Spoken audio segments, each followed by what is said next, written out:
Hi guys, I'm just gonna make a quick video to show you that I'm still alive. I've been up to a lot lately. This is, yeah, something I'm building, and I've been mastering the art of building papercraft with the smooth technique, and I do this with a lot of preparation. Basically, just using these markers to color the edges to achieve a very awesome effect, and I'll show you some examples. This is Captain America that I'm working on right now, and this kind of effect is achievable with ultra high poly models, and no such models exist unless you want to make your own. So that's what I've been up to. I've been somewhat editing ripped models on my own, and actually look at this one. This is Toon Link. The ripped model that I got, I did not edit anything at all, and I just brought it straight to Pepakura, unfolded it, and built it. And because of its high original poly count, I was able to I mean, you can just not score anything and put it together and it'll look smooth and look great. So I'm gonna make a set of tutorials to show you how I do this, I guess, how I plan for it and how I prepare the pieces so that I can make this effect. And also, since these ultra high poly models are going to be so huge, their weight is going to pose a problem on the lower joints because it's going to bend and stuff. So I'll show you how I reinforce things like that. There's a whole bunch of techniques I also have to update on the tutorial. These are, so this is the first one that I did in the ultra high poly range. This is the second one. That's Lynn. She can't stand because I forgot to reinforce her foot right here, so I'll have to figure out a way to get her to stand. But I mean, that's why I'm doing the editing on my own, because no people out there will or are willing to unfold and deal with the whole high poly mess because they don't know how to build it. So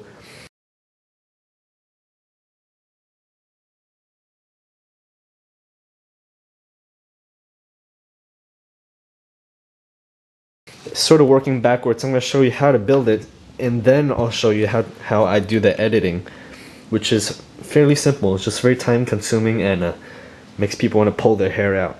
And that's it. Hopefully I'll bring out some more updates soon, but that's also the reason why I haven't been updating the website, because I've been busy with this. So yep, that's it. As requested by one of the commenters in my subscription account, he wants me to tell you or tell him how I built this. And I mean, just look at the hand that I built on this compared to my hand. So obviously you're gonna need tweezers to build this. I had a very difficult time with the baton over here, but you know, it's nothing you can't do if you have the patience to do it. I usually like building from the head to the bottom, so I built I started from the face and near the nose part, and I just built outwards, upward, and then downwards. So I finished the hat like this, and then I just built one by one. I built, like, you know, you just go layers. You don't build the legs and then build the top and then connect it, because that's you know, unless you plan it in a way that's suitable for you, you'll end up with a difficult closing, and that difficult closing will be enough to make the finished model look horrible. So that's just the ideally you want to build, yeah, just like what I said, you want to build I don't know how, piece by piece, you know. Yeah, just don't build a whole section and then connect it, unless you're doing something like this, which are sectioned off by the designer, which I did that myself. I cut it into digestible pieces so that I can work on this, and then I can work on this, and at the end I can glue it all together after I make the belt and connect it together like that. And if you can't strategize something like that, then I suggest you start off with something smaller so that you don't have to rely on instructions to be able to build something like this, because such high poly models, I mean, by the time you get there, you're gonna be good enough so that you won't need instructions. So that's sort of the reason why I'm not giving instructions. And it's also for you Mac users, I mean, it's gonna be so hard to build this with the PDO. Without it, it's gonna be like 3 times as hard. So unfortunately, my future models that are high poly, I'm going to be releasing it without the PDF file. So you'll just have to find a friend with a PC and install Pepacuda and have a craft party or something.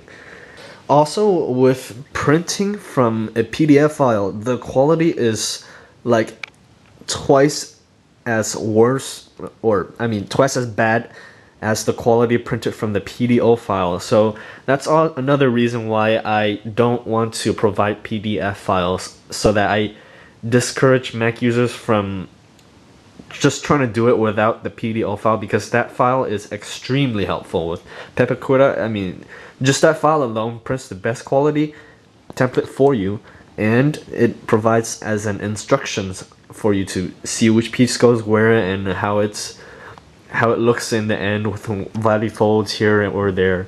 And that's something that I constantly refer to figure out where I need to make valley dents.